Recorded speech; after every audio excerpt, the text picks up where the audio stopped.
A 15-year-old girl disappeared from her bedroom under mysterious circumstances. She was sought by the FBI police and hundreds of volunteers. As they delved into the case, the detectives discovered many horrific facts and eventually solved this alarming case. In this video, we're going to tell you what happened to Riley Crossman and why the public resented finding out the hard truth. Crossman was born on December 22, 2003, in the small American town of Martinsburg, West Virginia. Her parents divorced when she was young, and the girl moved with her mother and younger sister to Berkeley Springs, a town 40 km from Martinsburg. After a while, her mother started seeing another man, and they had 2 more children. Riley maintained a close relationship with her father and visited him regularly. She attended Berkeley Springs High School and studied dance and singing. She also had a boyfriend named Hayden Lacey. According to her parents, they had a great relationship. Riley was happy. She and her boyfriend even shared an Instagram account where they shared photos. Her mom, Chantel Oakley, worked 2 jobs. On May 7, 2019, she took an early morning shift off due to poor health. Upon arriving home, she texted Riley that she was going to sleep before the evening shift and asked her to wake her up when the girl returned from school. Riley came home at about 3:30 in the afternoon, woke up Mom and went to her room. She was also with Chantel's sister-in-law's mother, who was actually her grandmother, and looked after the younger children. Chantel got home from work around 10:00. Walking past her daughter's room, she saw that her door was closed, but the light was on behind her. Her mother thought that Riley was getting ready for bed and had gone to bed almost immediately. She was still not feeling well and wanted to get some sleep before the morning shift. At about 7:15 the next morning, Chantel looked into her daughter's room before she left for work, but Riley was not there. However, she did not see anything suspicious in this. Classes at the school began at 7:45 and the girl could already go there. Riley's school was only a few minutes walk away, so she made her own way. Around midday, the mother called from school and said that Riley had missed a few classes. This alarmed Chantel slightly, but she still saw no cause for serious concern.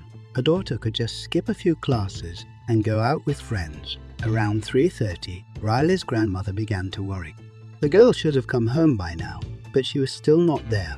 Then she contacted Chantel, and at that moment, the mother suspected something was wrong. Riley always called or texted her to ask her out with friends after school. But on that day, she did not receive a single message from her daughter. Mother sent her several messages, and all of them did not reach the addressee. Then she tried to call her, but it went straight to voicemail every time. That said, Riley's phone was either dead or turned off for some reason. Chantel also called Riley's own father, hoping that the girl could have gone to him. However, he did not contact his daughter that day either. The mother asked her grandmother to go to school and look for Riley there. Grandma went there, but she could not find the girl. None of the teachers knew where she was either. At around 5:00 p.m., Chantel decided to take a leave of absence from work, came to school, but she also failed to find her daughter. In the parking lot, she spotted her boyfriend and asked if he'd seen Riley. Hayden stated that he had spent the entire day on a country trip and had not even contacted her. Together, they went around the school, looking in the building and in the surrounding area. But the girls were nowhere. After a while, her mother decided to go home in the hope that Riley might return there. Unfortunately, she wasn't there either. After waiting a while longer, she decided to go to the police. By that time, the girl's father had come to Berkeley Springs to look for her daughter. He's been all over the small town asking people he met if they've seen Riley. With a population of just over 600, most of the residents knew each other. A local teenager said he saw her walking down the street. Unfortunately, this information did not help in finding Riley. Researchers thought that the boy just mistook. The police quickly began to search along the way and interview all known girls. None of her friends saw Riley that day. She never showed up at school. Several teachers noted that she had attended their lessons. At first, this led the detectives astray, but soon it became clear. These teachers simply did not notice the absence of the girl and noted her. From conversations with Riley's acquaintances, the police began to reconstruct the chronology of events. They found out that on the evening of May 7, the girl was talking to her boyfriend on the phone until about 10:30 and also answered her friend's social media messages until midnight. The next thing you know, at 5:40 in the morning, Riley called her boyfriend on video, but he was asleep and didn't answer. The detectives immediately suspected something was wrong. Why did Riley try to contact him at this early hour? The girl's mother insisted that Riley would never run away from home. She simply had no reason to. Given that she was the eldest child in the family, her mother treated her very kindly, practically never forbid her to go out with friends or boyfriend, allowed her to visit her father in another city at any time, and generally did not control her every move. The only thing Riley ever told her about her plans was asking for permission. Given that the girl was only 15 years old at the time of her disappearance, she did not have a driver's license, so she could not leave town by car either. This further indicated that the theory of the escape seemed unlikely. Instead, the detectives saw kidnapping as the most likely theory. The same night, Riley's mother went to law enforcement. They started looking for the girl. The police searched the school and the surrounding area and the town. They were quickly joined by local volunteers who cared about Riley. As it usually happens, residents of such small towns believe that nothing like this can happen to them. Soon, the police decided to search Riley's bedroom, and there was the first terrible evidence. On the pillow and sheets, they found small stains of blood. These items were sent straight to the lab, where forensics analyzed the DNA and determined that the blood belonged to Riley. In that moment, everyone realized that something really terrible had happened to the girl. If her family had hoped to the last that Riley had left on her own initiative, those hopes were dashed after the discovery of the blood. It is worth clarifying here why the mother did not notice traces of blood when she examined her daughter's bedroom. A few hours earlier, the bed had been made and she had not thought of lifting the blanket. This finding not only indicated that the girl was most likely to have been attacked. All this happened right in her house, and the police had to find out who could have done it. After finding the traces of blood, the scale of the search increased. More volunteers joined the police in the following days. Dozens of people also provided a variety of equipment that might be useful in the survey. At some point, detectives even had to ask the public to stop carrying equipment to the station, as it was already in abundance. In addition, the police repeatedly gave press conferences to convey the story to the public. There's always a chance that someone might have noticed something strange, heard suspicious conversations, or stumbled upon potential evidence, so it was important for the police that everyone in the district knew about Riley. The FBI, Homeland Security, and the state police joined the local police. Together they continued to search for the missing girl, but nothing came of it. On 15 May, law enforcement agencies decided to attract additional forces and organized a large-scale search covering a wide area of many kilometers around the city. And the next morning, they announced they'd found Riley Croisman's body. It was about 40 minutes' drive from Berkeley Springs, near the country road, near the top of a small mountain. Detectives immediately realized they were dealing with a murder, not an accident. It looked like the unsub was trying to hide the body as far away from prying eyes as possible. Medical examiners examined the body and confirmed it was Riley, except they couldn't establish cause of death due to severe decomp. It was very strange because it was a little more than a week since the girl disappeared. Apparently, the killer did something to the body. The investigators noticed a few more strange moments. Firstly, the girl was wearing only one shoe. The second they could not find anywhere near. Secondly, they concluded that the unknown perpetrator had changed her clothes because they had information that the girl should have been wearing leggings and a hoodie, while she was found wearing shorts. In addition, her clothes were stained with whitewash or plaster. The police reclassified the case as a homicide, and now they had to find the culprit. They re-interviewed all of Riley's relatives and acquaintances and noticed something strange. The testimony of Andy McCauley, Chantel's partner, does not match the story of another man. Andy worked on a construction site in nearby Hedgesville. He initially informed the police that on May 8, Riley's birthday, he did not leave his workplace from morning until late at night. However, Around 10:00 the same day, a neighbor spotted a green Dodge pickup truck in front of the house. The neighbor knew that this car didn't belong to Andy or Chantel, and Andy had his driver's license suspended. Given all this, the neighbor asked Chantel what this car was doing in front of the house, but the woman didn't know. After Riley's disappearance became known throughout the city, a neighbor decided to share this observation with the police. The detectives interviewed Andy again. They determined that the car in question belonged to one of his colleagues, and the man had never driven it before. The owner of the pickup used to pick up Andy in the morning to take him to work. After learning that the police knew of his movements that day, Andy changed his testimony. He stated that he had actually taken a pickup truck and drove it to buy banned substances so he could later take them with a colleague at a construction site. After a while, he changed his story again and said that he had gone to his home to get the drugs and returned to work.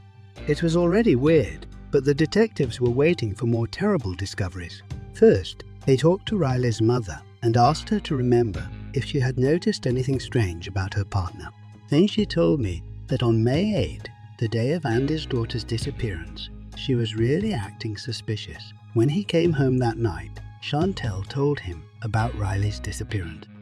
The man immediately said that he would go to look for her, got on his bike and left. However, when the woman returned home from a search, she discovered that Andy was sleeping on the couch as if nothing had happened.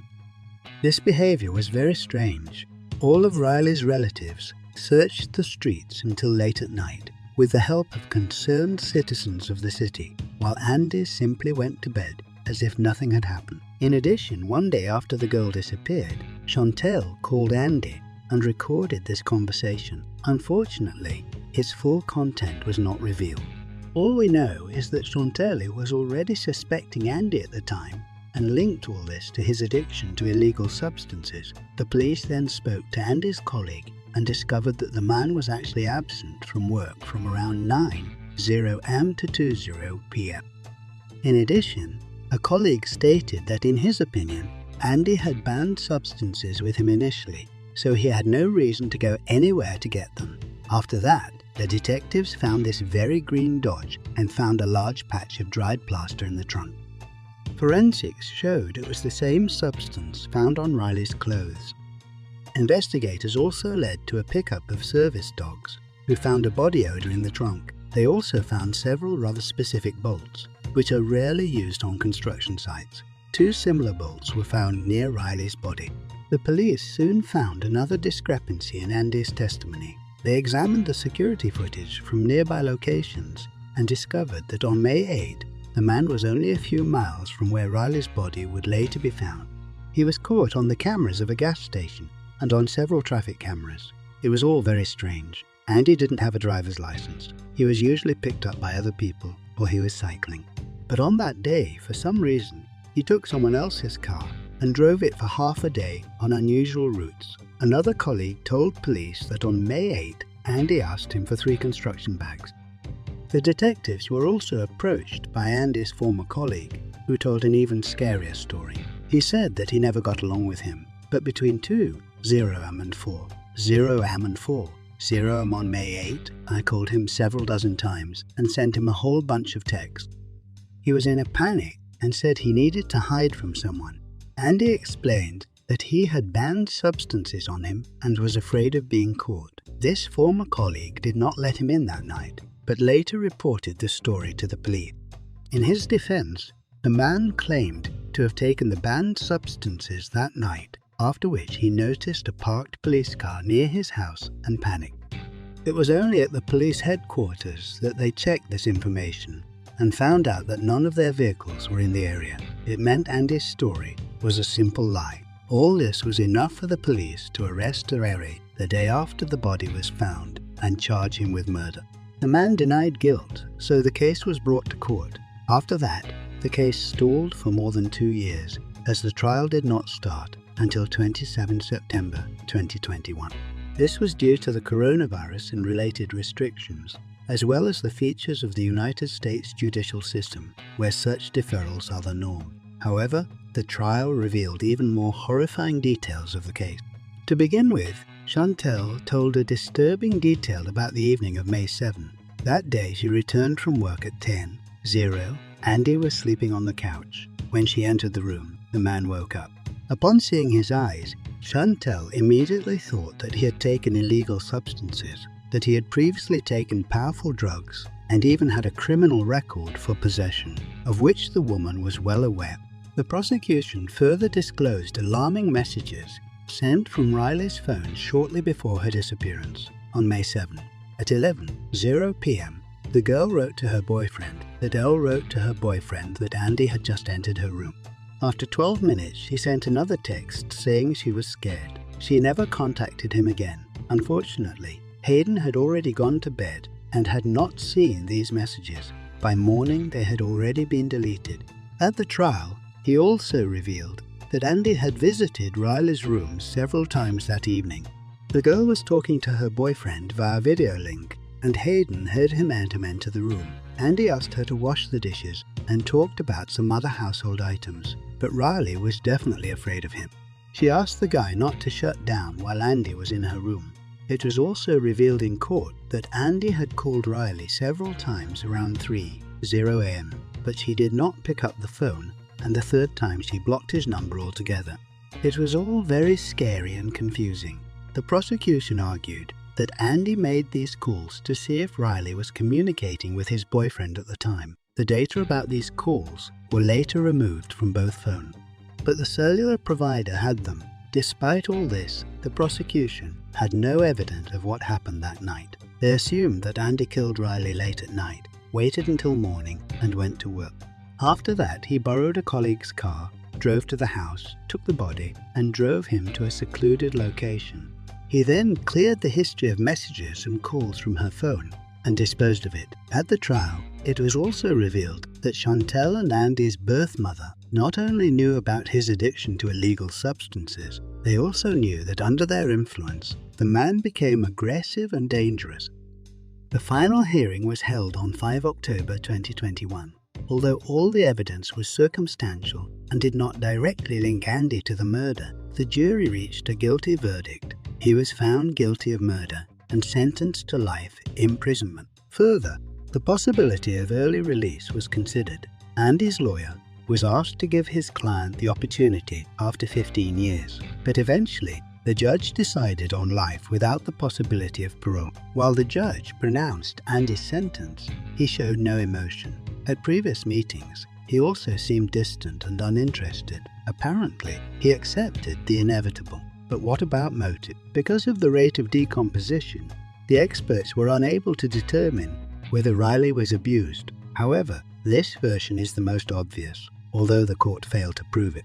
The story was heavily covered by the American media and people were divided. Some blamed the mother of the girl who brought a convicted drug addict to her home and built a family with him. At the trial, she claimed that she had never thought that Andy would harm her children. Others defended the mother, believing that she could not have such an outcome. She spent most of her time working 2 jobs to feed her family, and she may not have had time to think about how her decision might affect her children. What's not clear now is the video call from Riley Hayden's phone at 5:30 this morning, whether the girl was still alive at the time or whether the call was made by Andy to confuse the investigation later. And do you think that Chantal should be blamed for this situation? Tell me what you think and don't forget to put your rating on this clip.